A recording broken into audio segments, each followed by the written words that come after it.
नमस्कार दोस्तों, एक बार फिर से आप सभी का स्वागत है आपके अपने YouTube channel RNS education news में। दोस्तों, railway group D cut off यानी कि आंसर की आने के बाद रेलवे का क्या कट ऑफ रह सकता है। दोस्तों, सबसे सटीक एनालिसिस इस वीडियो में आपको मिलने वाला है। पूरा वीडियो शुरू से लेकर अंत तक ज़रूर देखें। और दोस्तों, आपको बता दें कि यहाँ पर रिजल्ट यानी कि आंसर की जारी करने के बाद तकरीबन जो कैंडिडेट्स हैं उनकी हालत यहाँ पर बेहद ख़राब हुई है। और जैसा कि मेरा एनालिसिस ये कह रहा है कि बहुत से कैंडिडेट ऐसे हैं जो माइनस मार्किंग में भी चले गए हैं। तो यहाँ सबसे पहले तो मैं बात करना चाहूँगा कि आपका जो पासिंग क्राइटेरिया है, तो पासिंग अंक मैं बता दूं दोस्तों, अगर आपके SC ST और OBC कैटेगरी से बिलोंग करते हैं तो आपको 30% 100 में से लाने ही, यानी कि 30 अंक आपके आने ही चाहिए। इसके अलावा अनरिजर्व्ड कैटेगरी हैं तो अनरिजर्व्ड कैटेगरी के लिए 40% मार्क्स, यानी कि जर्नल कैटेगरी के लिए 40% मार्क्स पासिंग का क्राइटेरिया, इतने तो आपको एग्जाम में लेके ही आने हैं। इससे कम अगर किसी के मार्क्स हैं तो वो ये ना सोचें कि वो ग्रुप डी में सेलेक्ट हो जाएंगे, ठीक है। इसके अलावा दोस्तों, जो दिव्यांग कैंडिडेट हैं, अगर दिव्यांग कैंडिडेट के लिए यहाँ पर 2% का कंसेशन दिया गया है, वो भी मैं आपको आगे दिखा देता हूँ किस स्थिति में 2% का कंसेशन पासिंग मार्क्स में छूट में दिया गया। तो सबसे पहले तो अगर ये आप क्राइटेरिया पूरा कर रहे हैं तो ये क्राइटेरिया आपको सबसे पहले पूरा करना होगा। इसके अलावा दोस्तों, ये जो आपका क्राइटेरिया है, ये देख सकते हैं विभिन्न वर्गों के न्यूनतम प्रतिशत की पात्रता, अनारक्षित 40, अन्य पिछड़ा वर्ग 30, अनुसूचित जाति 30, अनुसूचित जनजाति 30%। और यहाँ पर दिव्यांग व्यक्तियों के लिए आरक्षित रिक्तियों के लिए दिव्यांग व्यक्ति उपलब्ध न होने की स्थिति में दिव्यांग उम्मीदवारों को पात्रता के लिए 2% की छूट प्रदान की जाएगी। यानी कि जो विकलांग कैंडिडेट हैं उनमें 2% कंसेशन तब मिलेगा जब विकलांग की सीटों के लिए विकलांग कैंडिडेट अगर उपलब्ध नहीं हो पा रहे, जैसे 10 सीटें हैं और 10 कैंडिडेट उपलब्ध नहीं हो पा रहे हैं, तो यहाँ पर 2% का कंसेशन दिया जा सकता है पासिंग मार्क्स में। तो ये आपका हो गया ऑफिशियल जो आपका नोटिफिकेशन था, जिस टाइम पर रेलवे की वैकेंसी पिछले साल आउट हुई थी, उसमें ये दिया गया था, ठीक है। अब यहाँ पर दोस्तों आपको मैं दिखा दूं कि स्केलिंग यानी कि जो नॉर्मलाइजेशन है वो किस तरीके से किया जाएगा। तो नॉर्मलाइजेशन के लिए दोस्तों ये सूत्र दिया गया है, फॉर्मूला दिया गया है। ये कब दिया गया है? ये जैसे जो जेई और ये फिलहाल जो वैकेंसी निकली हैं 13,000 से जो ज़्यादा वैकेंसी रेलवे ने निकाली हैं, उसमें ये यहाँ पर दिया गया है। प्रथम जो सत्र में उम्मीदवार द्वारा वास्तविक अंक, इसके अलावा सभी छात्रों को ध्यान में रखते हुए टॉप 0.1 का प्रतिशत यहाँ पर औसत अंक लिए जाएंगे, ठीक है। और जो सभी सत्रों को ध्यान में रखते हुए पेपर में उम्मीदवारों के माध्य और मानक विचलन का जोड़ है। इसके अलावा सत्र में टॉप 0.1% उम्मीदवारों के औसत अंक। तो ये दोस्तों फॉर्मूला है, इसके आधार पर नॉर्मलाइजेशन किया जाएगा।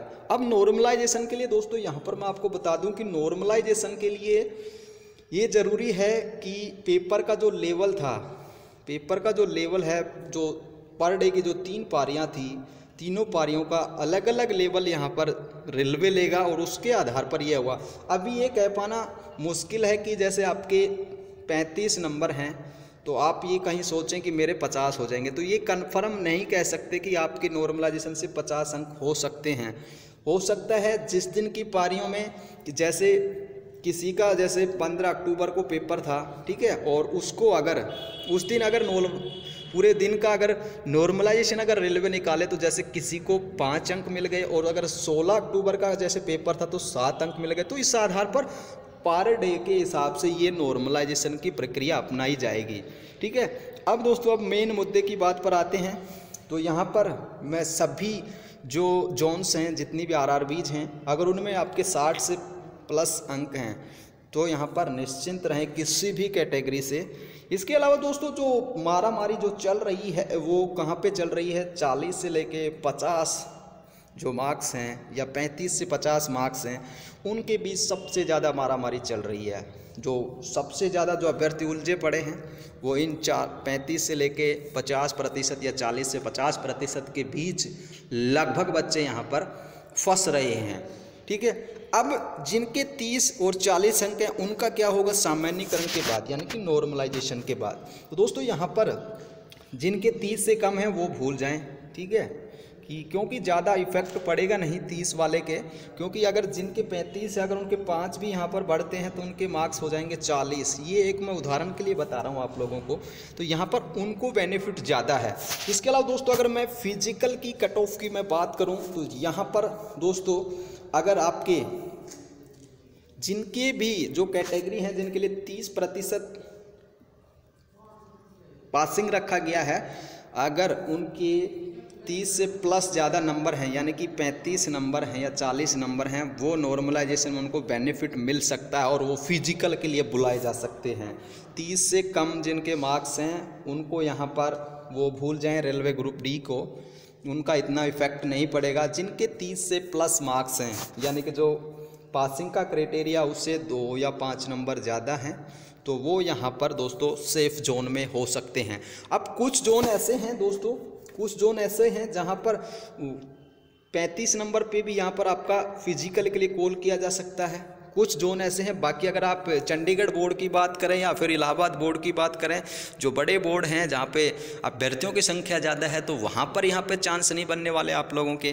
तो कुछ एक बोर्ड को अगर छोड़ दें तो बाकी बोर्ड में यहाँ पर इतनी कम कट ऑफ नहीं जाने वाला है। 40-45 नंबर जिनके हैं वो निश्चिंत रहें और अपने फिजिकल की तैयारी करें। बाकी ये बात हो गई आपकी सामान्य कैटेगरी के लिए, और SC ST OBC के लिए अगर 35 प्लस मार्क्स हैं तो, और आपके जो जिन सवालों के आपके जो बोनस हैं वो भी आप जोड़ लीजिएगा, जो कई इसमें 3 हैं, किसी में 4 हैं, किसी में 6 हैं, इस तरीके से आप जोड़ के रख लीजिए। और 30 से कम जिनके हैं वो यहाँ पर उनके लिए कोई भी चांस मुझे नहीं लग रहा कि उनका होगा, और 35, 40 या 45 जिसके नंबर हैं वो यहाँ पर निश्चिंत रहें, किसी भी RRB से आप फिजिकल के लिए बिल्कुल बुलाए जाएंगे। अब दोस्तों फिजिकल के लिए कितने गुना अभ्यर्थी बुलाए जाएंगे, तो यहाँ पर अभी तक 3 गुना सुनने में आ रहा है, लेकिन जो पिछली वैकेंसियों की मैं बात करूं तो रेलवे अमूमन 20% ज़्यादा अभ्यर्थी पास करता है। जो कैटेगरी की सीटें हैं, जैसे SC की 200 सीटें हैं तो इसका 20% ज़्यादा वो यहाँ पर पास करता है, और लास्ट तक उनका यही प्रोसीजर रहता है। लेकिन फ़िलहाल इस बार जो नियम है उनमें चेंज किया जा सकता है कि 3 गुना अभ्यर्थी, क्योंकि जो फिजिकल का मेजरमेंट है वो 2 फिजिकल स्टैंडर्ड किए गए हैं, 35 kg वेट का भी किया गया है, तो इस वजह से यहाँ पर 3 गुना अभ्यर्थी पास किए जा सकते हैं। तो ये था कि जिनके 30 से कम हैं वो यहाँ पर कुछ उम्मीद रख सकते हैं, लगभग नगण्य है। लेकिन जिनके जो कैटेगरी हैं जिनकी 30 यानी कि 35 प्लस नंबर हैं उनके नॉर्मलाइजेशन में फ़ायदा हो सकता है और वो यहाँ पर बुलाए जा सकते हैं। तो दोस्तों ये था आपका आज की रेलवे ग्रुप डी की जो कट ऑफ का, और कुछ जगह पे यहाँ पर कम भी कट ऑफ जा सकता है। नॉर्मलाइजेशन में सभी को बेनिफिट होगा, और दोस्तों यहाँ पर जो जिनके 60 प्लस नंबर हैं वो निश्चिंत रहें। इसके अलावा जो मारामारी यहाँ पे 40 से 50 के बीच रही है, तो वो ये यहाँ पर गैप ज़्यादा बन रहा है। तो दोस्तों वीडियो को ज़्यादा से ज़्यादा लाइक करें, जानकारी आपको अच्छी लगे तो शेयर भी कर दें और चैनल को भी सब्सक्राइब कर लें। जय हिंद, जय भारत।